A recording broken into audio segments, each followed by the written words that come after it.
De l'Europe à l'Afrique, le renforcement de Vladimir Poutine par Donald Trump et la légitimation officielle de son expansionnisme autocratique prédateur, les frontières étatiques sont-elles toujours intangibles? C'est notre père Alexis Diet qui nous pose la question. Aujourd'hui, vous voyez, Vladimir Poutine aujourd'hui verse des fleurs. Pardon, Donald Trump verse des fleurs sur Vladimir Poutine. Il encense le dictateur violent Vladimir Poutine. Là où la CPI a lancé un mandat d'arrêt contre Vladimir Poutine, quand bien même que les États-Unis ne soient pas membres de la CPI, recevoir Vladimir Poutine sur le sol des États-Unis, c'est une insulte profonde. Mais c'est aussi une manière de légitimer la politique de Vladimir Poutine, d'officialiser son caractère de dictateur qui veut répandre sa prédation sur d'autres nations, sans tenir compte de la Charte des Nations Unies qui font de chaque pays de ce monde des nations souveraines. À partir du moment où un pays se donne des frontières et que ces frontières sont reconnues par le monde, la Charte des Nations Unies dit ce pays ou ces pays sont donc souverains. Mais recevoir quelqu'un qui, dans son comportement, essaye de défier toutes les règles du savoir-vivre et les bonnes règles en ce 21e siècle, le problème n'est plus le dictateur Vladimir Poutine, mais le problème c'est Donald Trump, qui est à la tête d'un grand pays qui s'appelle l'Amérique. L'Amérique elle-même, qui est l'incarnation et l'épitome de la démocratie et d'une certaine valeur politico-philosophique qui s'est répandue dans le monde et qui a été depuis la Deuxième Guerre mondiale, un modèle de vie pour beaucoup de sociétés humaines. Aujourd'hui, les uns et les autres en sont à se demander si ceux-mêmes qui se proclament être les gendarmes du monde sabotent la démocratie, est-ce que ça vaut encore la peine que nous autres, nous puissions l'appliquer? Parce que c'est l'histoire de notre monde qui est en train de se passer devant nous. Que vous vous sentez concerné, ou que vous fassiez semblant de ne pas voir les événements, de toutes les façons, vous allez vivre les conséquences. Ça va s'imposer à chacun de nous, d'une manière ou d'une autre.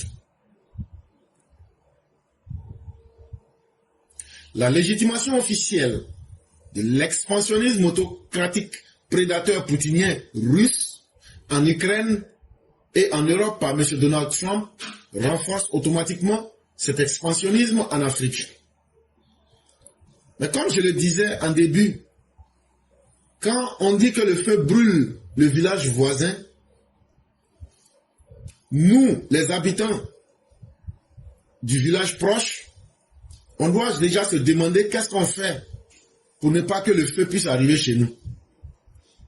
La meilleure recommandation qu'un esprit cohérent va se recommander, c'est de dire, même si on n'a pas encore connu ce mal-là, déjà commençons à réfléchir au cas où. Ce qui est arrivé en Ukraine là, chers parents africains, ça doit nous interpeller. Ça c'est entre eux les blancs d'abord. D'autres blancs ont pu sacrifier d'autres blancs pour faire plaisir à un dictateur et pour faire plaisir à un mercantiliste. Un mercantiliste, c'est un président businessman. Si des blancs n'ont pas eu le courage d'utiliser des blancs pour faire l'esclavage, mais qu'aujourd'hui, des blancs peuvent utiliser des blancs comme moutons de sacrifice pour satisfaire l'ego d'un dictateur autocrate qui est Poutine et d'un président businessman qui est Donald Trump, de vous à moi, si ça c'est entre eux, toi Africain noir là-haut, quel est ton sort dans l'affaire? Quand toi-même tu t'assois, tu te regardes là, quand ils vont finir avec leurs parents blancs là, toi c'est à quelle sauce on va te manger? C'est aujourd'hui ce qui est en train de se passer. Et ça doit interpeller nous autres Africains. C'est vrai, les Nations Unies existent, mais elles existent par la volonté des puissants. Et les puissants, ce sont les membres permanents. Aujourd'hui, c'est vrai, le droit international est beau. Tant qu'il y a des hommes utiles pour l'appliquer, ça arrange tout le monde. Mais est-ce que nous avons réfléchi que dans un monde où aujourd'hui tout se négocie, tout se marchande, et aujourd'hui où, dans un monde, les gens comme des dictateurs cherchent aujourd'hui à montrer que c'est eux les plus baraquelés, les plus forts, où on cherche à satisfaire nos égos. On vit dans un monde dangereux, où on est en train d'assister à un renversement de toutes les valeurs. Et cela ne fait que renforcer les businessmen et les dictateurs. La barrière est très claire. Soit tu es avec les dictateurs, ils te font subir la dictature, mais tu vis dans les bonnes grâces selon leurs limites. Ou bien tu es du côté des puissants, des riches, et ta richesse te protège. Mais quand tu es entre les deux, que tu t'appelles pays pauvre, ou même Afrique, là, ton sort est quelque chose que tu n'aimerais même pas imaginer. Sont particulièrement concernés les jeunes démocraties pluralistes africaines, dont les espaces d'opposition politique comptent sur leur rang des sympathisants du régime poutiniste, de potentiels clients et chevaux de Troie pour le dictateur du Kremlin. Et ce n'est qu'un secret de polichinelle. Tout le monde le sait aujourd'hui. Dans les oppositions en Afrique, certains rêvent quand on dit qu'ils sont amis avec Poutine. Certains, par manque de savoir profond, comme les Awadon Melo, deviennent aujourd'hui les clients du dictateur Vladimir Poutine. Deviennent aujourd'hui les chevaux de Troie du dictateur du Kremlin. Un cheval de Troie, c'est un piège qu'on vous tend, mais qui vous détruit de l'intérieur vers l'extérieur. Aujourd'hui, c'est la fierté dans certains pays de dire que eux, ils sont devenus les esclaves du régime de Poutine. Mais ce que ces personnes oublient, regardez ce qui se passe en Ukraine, entre eux les blancs là-bas. S'ils ne se sont pas mis des limites, on tue les femmes, on égorge les enfants, on détruit les villages. Ça, c'est entre eux là-bas. Toi, le noir, lorsqu'on va arriver sur toi, on fera tous les sujets d'expérimentation sur toi. On fera tout ce qui dépasse l'entendement humain sur toi. Est-ce que tu es prêt à accepter ce sort-là? Cela va naturellement sans dire que les dictatures militaires pro-Kremlin du Sahel soient renforcées de la mansuétude autocratique du président américain qui nourrit pareillement une ambition d'impérialisme prédateur dans le monde. Donc il ne faut pas se mentir. Avec l'attitude que le président américain Donald Trump adopte en ce moment, nous autres qui croyons à la démocratie, à la liberté, c'est l'arme meurtrie que nous assistons à ce qui se passe aujourd'hui. Ceux-là même qui devraient être les promoteurs de la démocratie, de la liberté, que ce soit liberté d'expression, de pensée, c'est ceux-là aujourd'hui qui viennent renforcer le dictateur du Kremlin, comme pour dire aux habitants de l'AES, vraiment vous ne vous êtes pas trompés. C'est le message que Donald Trump et l'Amérique d'aujourd'hui lancent aux régimes qui se sont donné le luxe de devenir les esclaves du nouveau colon russe. Puisque celui qui est l'incarnation de la démocratie vomit sur sa propre démocratie aujourd'hui pour applaudir le dictateur du Kremlin.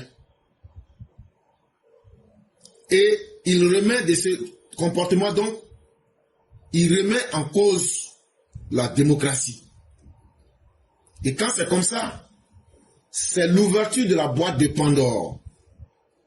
Ça veut dire qu'aujourd'hui, là, avec ce que Poutine a fait en Ukraine, en allant violer les frontières de l'Ukraine, en imposant sa domination par la force brute.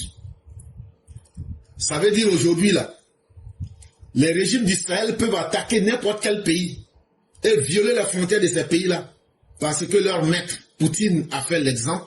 Et cet exemple-là a été applaudi par le maître américain. Donc, le principe d'intangibilité des frontières pour dire qu'aucune frontière ne doit être violable et que c'est un droit acquis par coutume dans le monde, ce principe-là n'existe plus. Ça sera donc une secousse tellurique dont l'Afrique aura forcément à pâtir. Et que vous le voulez ou pas. Et ça, c'est le rôle des intellectuels, de dire la vérité même quand ce n'est pas la plus belle chose. L'Afrique va subir les conséquences. Ah oui, ce modèle-là, qu'on le veuille ou pas, ça sera copié en Afrique. Parce que le président américain vient de renforcer Vladimir Poutine dans tous les sens. À Washington se joue actuellement aussi le sort de la démocratie en Afrique et la stabilité politique des États postcoloniaux.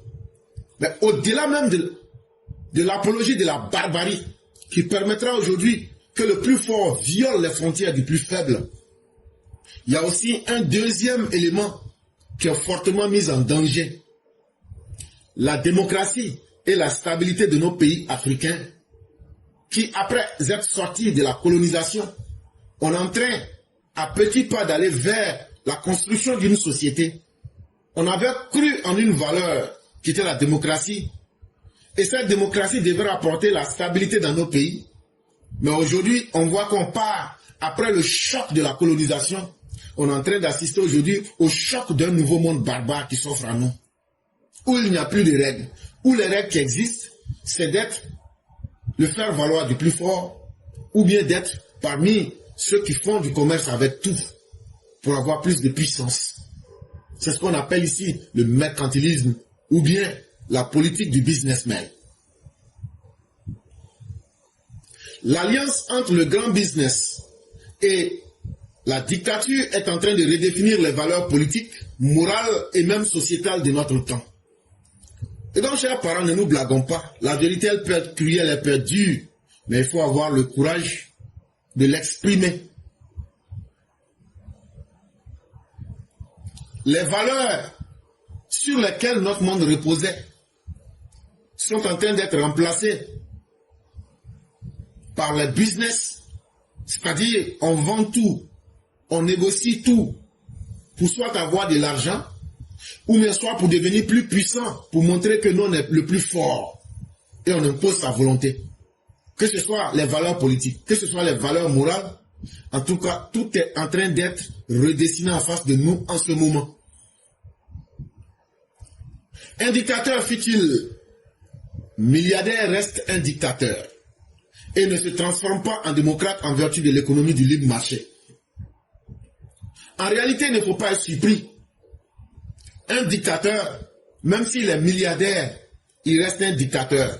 Ce n'est pas parce qu'il vit en Amérique, ce n'est pas parce qu'il vit dans l'économie du libre marché qu'on appelle le capitalisme que le capitalisme va transformer un dictateur. Ce n'est pas parce que le dictateur vit dans la démocratie qu'il devient donc démocrate. Même s'il est milliardaire, il reste dictateur.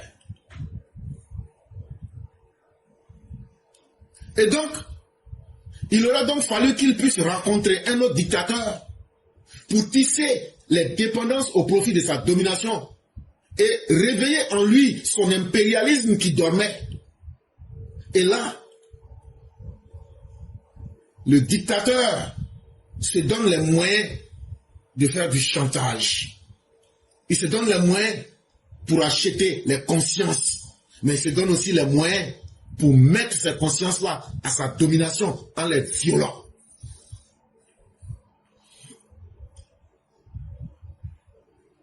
Et ça, le businessman se fait complice du dictateur.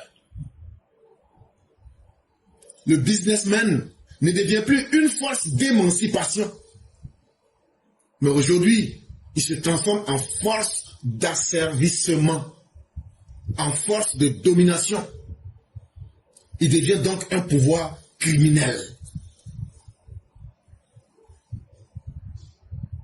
Et ça, il faut avoir le courage et la volonté de le dire clairement. Peut-être que si réfléchir est un crime, celui qui va se priver de son esprit pour s'envoler va demeurer son propre esclave et l'esclave de sa propre conscience. Mais ce n'est pas seulement le président américain, mais l'aveuglement même des démocraties européennes. Avec tout le savoir qu'ils ont, avec toute la technologie, mais depuis la Deuxième Guerre mondiale, l'Europe est devenue mentalement paresseuse. De vous à moi, regardez même aujourd'hui le niveau de la diplomatie et de la politique extérieure française. C'est de la poubelle. L'Allemagne, qui est l'État le plus puissant, économiquement puissant, eux aussi sont limités dans leur capacité.